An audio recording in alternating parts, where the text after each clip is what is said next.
नमस्कार साथियों, स्वागत है आप सभी का आज के इस नई वीडियो में नई जानकारी के साथ। तो आपको बता दूं कि मोदी सरकार की तरफ से एक योजना चलाई जा रही है, प्रधानमंत्री मातृत्व योजना। जी हाँ, अगर आप महिला हैं और इसके अंदर आवेदन करती हैं तो आप लोगों को 11,000 रुपये की आर्थिक सहायता राशि सीधे ही आप लोगों के बैंक अकाउंट के अंदर क्रेडिट की जाएगी। इसके लिए आप लोग घर बैठे ही ऑनलाइन अपने फ़ोन से ही आवेदन कर सकते हैं, आपको कहीं पर भी जाने की ज़रूरत नहीं है। तो किस तरीके से आप लोगों को इस योजना के अंदर ऑनलाइन फॉर्म फिलअप करना है, आज की कंप्लीट वीडियो में आप लोगों को जानकारी बताने वाले हैं। एंड चैनल पे पहली बार आए हो तो चैनल को जरूर सब्सक्राइब कर लेना, ताकि जब भी कोई नई अपडेट आए तो आप लोगों को उसकी जानकारी मिल सके। तो किस तरीके से आप लोगों को इसमें ऑनलाइन आवेदन करना है, कंप्लीट प्रोसेस बताते हैं। आप लोगों को अपने मोबाइल फ़ोन में गूगल क्रोम को ओपन कर लेना है। ठीक है, अब यहाँ पे आप लोगों को एक कीवर्ड सर्च कर देना होगा। ठीक है, मैंने इसको ऑलरेडी सर्च किया हुआ है, तो यहाँ पे देख सकते हो। यहाँ पे आप लोगों को एक कीवर्ड टाइप करना है, जो कि यहाँ पे मैं हाईलाइट भी कर देता हूँ। यहाँ पे गूगल क्रोम पे आप लोगों को एक कीवर्ड टाइप करना है, तो चलिए यहाँ पे मैं हाईलाइट कर देता हूँ। ठीक है, एक सेकेंड। सकते हो, आपको टाइप करना है PMMBY। ठीक है, सिंपली आप लोगों को इसी पे क्लिक कर देना है। ठीक है, सर्च करने के बाद आप क्लिक करेंगे। अब यहाँ पे आप इसकी ऑफिशियल लिंक पे आ जाएंगे। यहाँ पे देख सकते हो, यहाँ पे PMBY -WCD लिखा हुआ है। ठीक है, तो यहाँ पे ये गवर्नमेंट का ऑफिशियल पेज है, तो सिंपली आप लोगों को इस पर क्लिक कर देना है। ठीक है, अब यहाँ पे जैसे ही क्लिक करेंगे तो यहाँ पे एक नया पेज ओपन हो जाएगा आप लोगों की स्क्रीन पे। अब यहाँ पे देख सकते हैं। ठीक है, यहाँ पे आप लोगों को इस तरह की अपडेट देखने को मिल जाती है। ठीक है, अब यहाँ पे आप बैकग्राउंड में थोड़ा साउंड सुन रहे होंगे आप, तो यहाँ पे ये बारिश की साउंड है, तो प्लीज़ उसको इग्नोर कीजिएगा। अब यहाँ पे आप लोगों को देख सकते हो, प्रधानमंत्री मातृत्व वंदना योजना इस तरीके का ऑप्शन निकल के आ जाता है। अभी तक इसमें 4.1 करोड़ लोगों ने इसमें रजिस्ट्रेशन कर लिया है। ठीक है, और यहाँ पे आप लोगों को 3.47 करोड़ बेनिफिशरीज को इसका पेमेंट भी क्रेडिट कर दिया गया है। अब यहाँ पे आप लोगों को इसमें करने के लिए, ठीक है, थोड़ा सा आप लोगों को इसमें ऊपर की साइड में स्क्रॉल डाउन कर देना है। ठीक है, अब यहाँ पे देखो कि यहाँ पे सिटीजन लॉगिन का एक ऑप्शन दिया गया है, जो कि यहाँ पे भी मैं इसको हाईलाइट कर दे रहा हूँ। यहाँ पे सिटीजन लॉगिन का ऑप्शन दिया गया है। सिटीजन लॉगिन वाले ऑप्शन पे क्लिक करेंगे आप लोग। ठीक है, अब यहाँ पे इस तरीके का ऑप्शन आ जाएगा। अब यहाँ पे आप लोगों को अपना मोबाइल नंबर डालना है और यहाँ पे वेरीफाई के सेक्शन पे एक बार आपको क्लिक कर देना है। तो चलिए फटाफट से कर लेंगे। देखेंगे यहाँ पे जो भी आपने अपना मोबाइल नंबर डाला है, please enter the one time password, तो यहाँ पे पासवर्ड भी आ चुका है। ठीक है, अब उसके बाद यहाँ पे आप लोगों को उस OTP को यहाँ पे फिलअप करना है, और ये वाला कैप्चा जो है इसको सेम यहाँ पे फिलअप करना है। फिलअप करने के बाद आप लोगों को वैलिडेट के सेक्शन पे क्लिक कर देना है।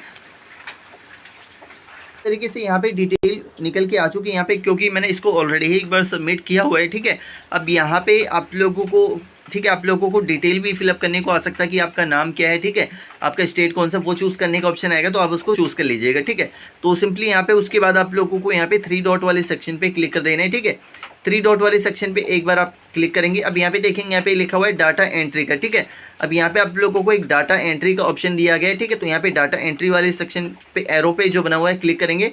अब यहाँ बेनिफिशियरी रजिस्ट्रेशन पे एक बार आप लोगों को क्लिक कर देना है। अब यहाँ पे देखेंगे, यहाँ पे जैसे ही बेनिफिशियरी रजिस्ट्रेशन पे आप क्लिक करेंगे, अब यहाँ पे आप लोग सामने एक फॉर्म ओपन हो जाएगा। यहाँ पे आप लोगों की पर्सनल प्रोफाइल ओपन हो जाती है, जो कि यहाँ पे आप लोग देख सकते हैं। ठीक है, यहाँ पे लिखा हुआ है इस beneficiary and employ of central government, state government और PSU, यानी कि आप सरकार की किसी भी स्कीम से नहीं जुड़े हुए हैं, यानी कि आप कोई भी सरकारी नौकरी नहीं करते हैं, तो उसको नो पे ही ये क्लिक रखिएगा।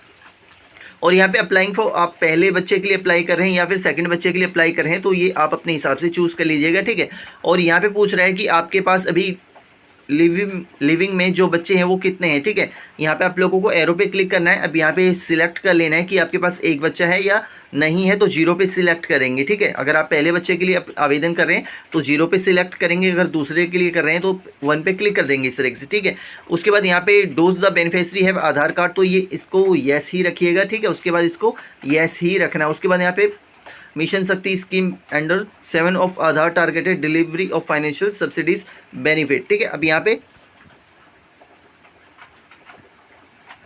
एक सेकेंड, यहाँ पे जो एक खाली बॉक्स आता है, ठीक है, यहाँ पे आप लोगों को टिक आउट कर देना है, जो कि जिस तरीके से मैंने आप लोगों को यहाँ पे करके दिखाया। ठीक है, अब यहाँ पे आप लोगों को एक ऑप्शन देखने को मिल जाएगा। अब नीचे की साइड में आएंगे तो यहाँ पे आप लोगों को अपना आधार कार्ड में जो भी आपका नेम है वो नेम आप लोगों को यहाँ पे फिलअप कर देना है। ठीक है, यहाँ पे नेम फिलअप करेंगे, उसके बाद यहाँ पे अपना आधार नंबर फिलअप करेंगे। ठीक है, उसके बाद यहाँ पे आधार कार्ड में जो भी डेट ऑफ बर्थ होगी वो यहाँ पे आपको फिलअप करनी है। ठीक है, उसके बाद यहाँ पे आपकी एज कितनी है, यहाँ पे ईयर्स में लिखा हुआ है, तो यहाँ पे आप अगर 24 के हैं तो 24 लिखेंगे या फिर 25 के लिखेंगे, ठीक है। अब उसके बाद नीचे, उसके नीचे आएंगे तो यहाँ पे कैटेगरी नेम लिखा हुआ है, तो उस कैटेगरी नेम पे जैसे ही आप क्लिक करते हैं, अब यहाँ पे आप लोगों को ऑप्शन आ जाता है SC ST या अदर का। SC ST वाले अगर आप हैं तो आपके पास सर्टिफिकेट होना इसका ज़रूरी है, अगर नहीं है तो सिंपली आप अदर पे ही सिलेक्ट कर देंगे, ठीक है। अब यहाँ पे कॉन्टैक्ट नंबर यहाँ पे दिख रहा है, एंड यहाँ पे आप लोगों को यहाँ पे मोबाइल नंबर बिलोंग्स टू, यहाँ पे मोबाइल नंबर बिलोंग टू पे क्लिक करेंगे तो यहाँ पे पूछा जा रहा है कि आप किसका नंबर प्रोवाइड करवा रहे हैं। तो यहाँ पे अगर आपका खुद का है, हस्बैंड का है, मदर का है, फादर का है, तो यहाँ पे आप लोगों को चूज़ कर देना है, ठीक है। अब उसके बाद एलिजिबिलिटी प्रूफ, तो यहाँ पे सिलेक्ट डॉक्यूमेंट में आप लोग देखेंगे, जैसा कि यहाँ पे आप लोगों के पास अगर ई श्रम कार्ड है तो भी यहाँ पे इसका आप फ़ायदा ले सकते हैं, ठीक है। यहाँ पे ई श्रम कार्ड है, और यहाँ पे जन आरोग्य, अगर आपके पास आयुष्मान कार्ड है तो भी आप इसका लाभ ले सकते हैं। उसके बाद राशन कार्ड है तो भी आप इसका लाभ ले सकते हैं, ठीक है। एंड यहाँ पे आप लोगों के पास, आपको पता ही है कि ई श्रम कार्ड बहुत ही आसानी तरीके से बन जाता है, तो आप इसको बनवा के भी ले सकते हैं, ठीक है। यहाँ पे सिंपली आप लोगों को डॉक्यूमेंट सिलेक्ट कर लेना है। अब यहाँ पे जैसे कहा गया, हाँ, ई श्रम कार्ड को हम सिलेक्ट कर देते हैं। अब यहाँ पे जो आपके पास 12 अंकों का नंबर होता है, आइडेंटिटी नंबर, ठीक है, तो उसको यहाँ पे फिलअप करना है। और उसके बाद यहाँ पे उसकी एक फ़ोटो अपलोड कर देनी है, ठीक है। उसके बाद यहाँ पे नीचे की साइड में आएंगे, अब यहाँ पे लिखा है कि MSP कार्ड डिटेल, तो ये क्या होता है, कहाँ से मिलेगा, ठीक है। तो ऐसा है, जब आप गर्भ धारण करती हैं तो आपको एक टीकाकरण का कार्ड दिया जाता है, ठीक है, जो कि हॉस्पिटल से भी प्रोवाइड किया जाता है और आंगनवाड़ी की तरफ से भी प्रोवाइड किया जाता है। तो उसके अंदर एक रजिस्ट्रेशन नंबर लिखा हुआ होता है, तो उस रजिस्ट्रेशन नंबर को यहाँ पे डालना है, और कार्ड कब इशू हुआ है उसकी डेट यहाँ पे डालनी है। उसके बाद LMP डेट लिखी होती है उसमें, ठीक है, वो डेट आप लोगों को यहाँ पे डाल देनी है। उसके बाद एंटल नेशनल चेकअप, यहाँ पे उसकी डेट भी यहाँ पे आप लोगों को डाल देनी है, ठीक है। और यहाँ पे आप लोगों को अगर इंग्लिश में नहीं समझ में आ रहा है तो यहाँ पे 3 डॉट होता है गूगल का, उसको क्लिक करेंगे, ठीक है, ट्रांसलेट पे क्लिक करेंगे, यहाँ पे ऑटोमेटिकली ये सारी ही लैंग्वेजें हिंदी में आ जाएगी, यहाँ पे देख सकते हो। उसके बाद यहाँ पे आपको जवाब देना है कि बच्चा पैदा हो गया है, हाँ या नहीं, तो यहाँ पे नहीं में आप लोगों को जवाब देना है। उसके बाद बच्चे की जन्म तिथि, वास्तविक तिथि क्या है, तो यहाँ पे उसका डिटेल देना है। और इस गर्भावस्था में जन्मे बच्चे की संख्या, तो यहाँ पे सिंपली आप लोगों को सिलेक्ट कर लेना है अपने हिसाब से। उसके बाद शिशु जन्म संस्थान का प्रकार, प्रसव जन्म संस्थान का चयन करें, तो यहाँ एरो पे क्लिक करेंगे तो यहाँ पे सरकारी अस्पताल था, निजी अस्पताल था, या घर पे हुआ था, ठीक है। तो यहाँ पे सरकारी अस्पताल हम सिलेक्ट कर देंगे। और शिशु जन्म के संस्थान का नाम, तो यहाँ पे जिस भी हॉस्पिटल में हुआ उस हॉस्पिटल का नाम आपको फिलअप कर देना है। और बच्चा महिला में था या पुरुष में था तो ये सिलेक्ट कर लेना आप लोगों को। उसके बाद आपका जो वर्तमान पता है वो ग्रामीण है या शहरी है, ठीक है, तो मेरा ऑलरेडी शहरी सिलेक्टेड है, आप लोगों को जो भी रहेगा आप अपने हिसाब से कर लेंगे, ठीक है। उसके बाद यहाँ पे आप लोगों को अपना पता यहाँ पे फिलअप करना है, ठीक है। यहाँ पे स्टेट मेरा ऑलरेडी आ जाएगा, डिस्ट्रिक्ट भी ऑलरेडी आ जाएगा, और उसके बाद यहाँ पे आप लोगों का शहरी निकाय जो भी होगा वो आ जाएगा। उसके बाद आपका वार्ड कौन सा है वो आ जाएगा। उसके बाद आप लोगों को यहाँ पे अपना पिन कोड फिलअप कर देना है, ठीक है। उसके बाद नियुक्ति आंगनवाड़ी, ठीक है, नियुक्ति आंगनवाड़ी केंद्र जो होते हैं उसको सिलेक्ट करना है। एरो पे क्लिक करेंगे तो जो भी आपके एरिया में आंगनवाड़ी केंद्र होगा यहाँ से आप उसको सिलेक्ट कर लेंगे, ठीक है। उसको सिलेक्ट करने के बाद यहाँ पे आप लोगों को जमा करने पे क्लिक कर देना है, ठीक है।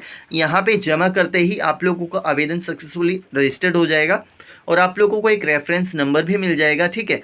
और जैसे ही आप लोगों का रजिस्ट्रेशन कंप्लीट हो जाता है, यानी कि अप्रूव हो जाता है, 15 से 30 दिन का समय होता है इसमें मैक्सिमम, और आपके बैंक खाते में सीधे पैसे ट्रांसफ़र कर दिए जाते हैं, ठीक है। तो इस तरीके से आप लोग इसमें आवेदन कर सकते हो। एंड कोई प्रॉब्लम आती है तो आप इसकी हेल्पलाइन पे भी कॉल करके पता कर सकते हो, या फिर आपके आसपास जो भी आंगनवाड़ी केंद्र होगा आप उनसे भी इसके बारे में जानकारी ले सकते हो। एंड फिर भी कोई डाउट्स लग रहा है आपको कुछ जानकारी समझ में नहीं आई हो तो आप कमेंट सेक्शन में कमेंट कर दीजिएगा, आपको जवाब देने की पूरी कोशिश रहेगी हमारी। तो चलिए मिलेंगे हम लोग नेक्स्ट इसी अपडेट के साथ।